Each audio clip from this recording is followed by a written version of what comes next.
అయోధ్యలో రామ మందిరాన్ని నిర్మించింది ఒక టెంపుల్ ఆర్కిటెక్చర్లో చాలా పాపులర్ ఉన్న కుటుంబం అనమాట. వాళ్ళు స్టోన్ కటింగ్లో కొన్ని తరాల నుంచి ప్రసిద్ధిగాంచారు. దాదాపు ఆ ఫ్యామిలీ వాళ్ళు 200 పైగా టెంపుల్స్ కట్టారు. సోంపురా ఫ్యామిలీ అంటాం. చంద్రకాంత్ సోంపురా ఆయన కొడుకులిద్దరు కలిసి అయోధ్యలో రామ మందిరాన్ని నిర్మించారు. ఈ కుటుంబం వాళ్ళే సోమనాథ్ టెంపుల్ కూడా కట్టారంట. వీళ్ళకి ఆర్కిటెక్చర్లో, ముఖ్యంగా టెంపుల్ ఆర్కిటెక్చర్లో చాలా అనుభవం ఉంది. మొత్తం అయోధ్యలోని రామ మందిర ప్రాంగణం విస్తీర్ణం 70 ఎకరాలంట. దానిలో 70% గ్రీన్ ఏరియా అన్నమాట. టెంపుల్ కట్టింది 2.7 ఏకర్స్లో, 2.7 ఎకరాల్లో అంట.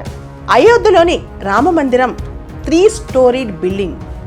దానిలో ఒక్కొక్క అంతస్తు 20 ఫీట్ హైట్.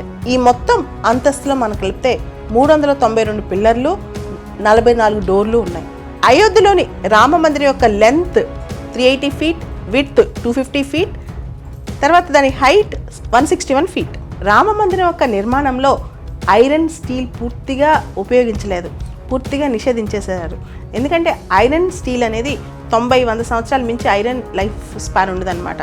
కానీ రామ మందిరం కనీసం 1000 సంవత్సరాలు ఉండాలన్న కోరికతో మొత్తం ఐరన్, స్టీల్ పక్కన పెట్టేశారనమాట. ఇన్ఫ్యాక్ట్ సిమెంట్ కానీ, లైమ్ మోర్టార్ కానీ ఏమీ వాడలేదంట. రామ మందిరం యొక్క జీవితకాలం కనీసం 1000 ఏళ్ళు ఉండాలని చెప్పి సిమెంటు, ఇతరత్రా మెటీరియల్ పక్కన పెట్టేసేసి గ్రనైట్ కానీ, శాండ్ స్టోన్ కానీ, మార్బుల్ కానీ ఇట్లాంటి వాడి రామ మందిరాన్ని కన్స్ట్రక్ట్ చేశారు. ప్రత్యేకంగా బన్సీ, పహార్పూర్, పింక్ శాండ్ స్టోన్ వాడి రామ మందిరాన్ని నిర్మాణం చేశారు.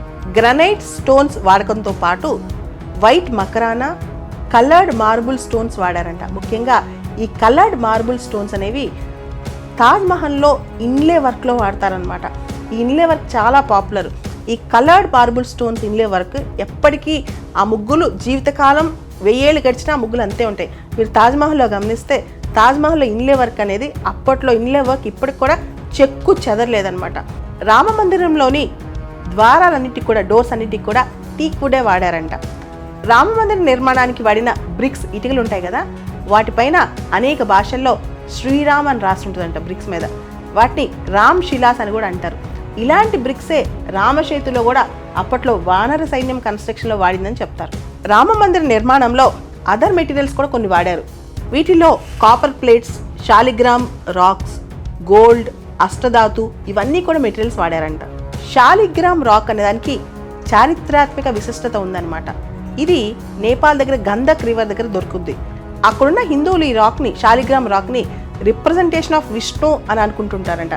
ఈ రాక్ కూడా టెంపుల్ కన్స్ట్రక్షన్లో వాడారు. అయోధ్య రామ మందిరంలో 5 మండపాస్ ఉన్నాయి. 5 మండపాస్ అనమాట. నృత్య మండప, రంగ మండప, సభా మండప, కీర్తన మండప, ప్రార్థన మండప. అయోధ్య రామ మందిర నిర్మాణ శైలి నగరా స్టైల్ అనమాట. నగరా శైలిలో ఈ మందిరాన్ని కన్స్ట్రక్ట్ చేశారు. రామ మందిరంలో గర్భగృహ ఉంది, మండపాలు ఉన్నాయి, మందిర్స్ కూడా ఉన్నాయి. రామ మందిర నిర్మాణంలో గోపురం కూడా పెడదాం అనుకున్నారంట, కానీ కుదరలేదంట. చాలా వరకు నగరా స్టైల్ అని, అక్కడక్కడ ద్రవిడ స్టైల్ కూడా కాస్త కనిపిస్తూ ఉంటుంది.